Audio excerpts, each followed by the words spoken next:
Well, we are here with our handstanding grandma, except she's sitting down now.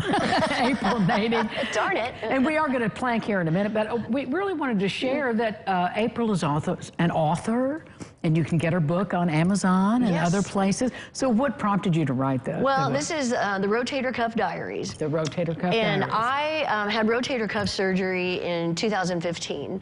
And let me also tell you that since then, I've also had a hip replaced, okay? We followed your journeys, your medical journeys.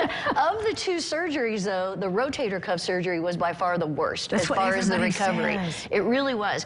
And I kept a journal during my recovery, and I decided to put it together, especially I shared it with another friend who was contemplating rotator cuff surgery.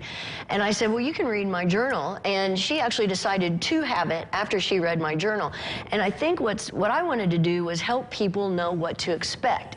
Which is so helpful. I think one of the things that made it so bad for me was that they told me, oh, you're going to have the surgery, you'll wear a sling for 6 months or 6 weeks, and then you'll be good to go. That's really not true. It's more like 6 months before you're fully recovered, at least in my case. That's how it was. Don't you think it's highlighted with you in particular because you are teaching fitness and you are fit yourself? If you're kind of sedentary, as bad as that is, you're not going, I got to get back in the game and handstand. Right. And so I think in some ways it was good for me because I had this goal that I did everything they told me to do in physical therapy. I mean, I followed all the rules because I wanted to get back.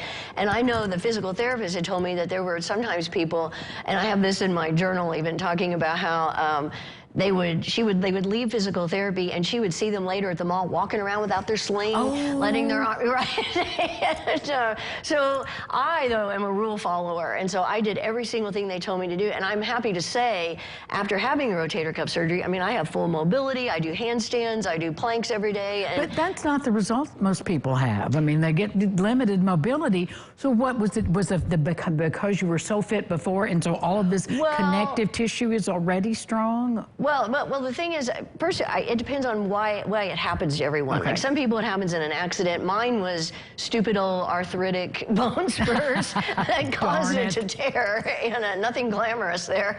And so, but they said if I hadn't had the surgery, I mean, they said it was just hanging on by tendons when they got in there. Wow. So it really, I mean, I probably would have had a shoulder replacement if I had waited too long, and that's a whole different animal. I mean, that's completely different. So, but I think probably because I worked out and stuff, or I do yoga, I was even maybe a little more aware of my body and what was going on. And so then certainly when my right shoulder then started bothering me a little bit, I went in right away and had that taken care of, so I didn't have to actually have rotator cuff surgery on my right shoulder. So that's another thing I put in the book, is I have tips in there for what to expect. I mean, how to do things. Like one of the things my husband came up with that was so helpful was putting the ball on the steering wheel, because you have to drive with one hand. Oh my gosh, that was one of the best things that he could have done. I mean, and plus it's really cool. It's kind of 50s, 60s, you know. Did you get a really flashy one? Oh, he got an 8-ball, a literal 8-ball, and so I'm driving around like I'm cool or something. Well, you are cool. You're very cool.